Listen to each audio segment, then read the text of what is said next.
Abra la abrazadera del sillín y baje el sillín hasta la posición más baja.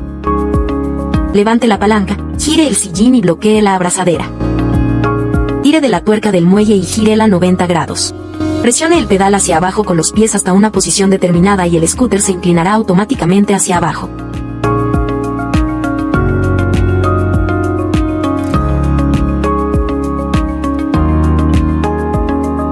Abra la hebilla y presione la tuerca hacia adentro para plegar el tubo del sillín.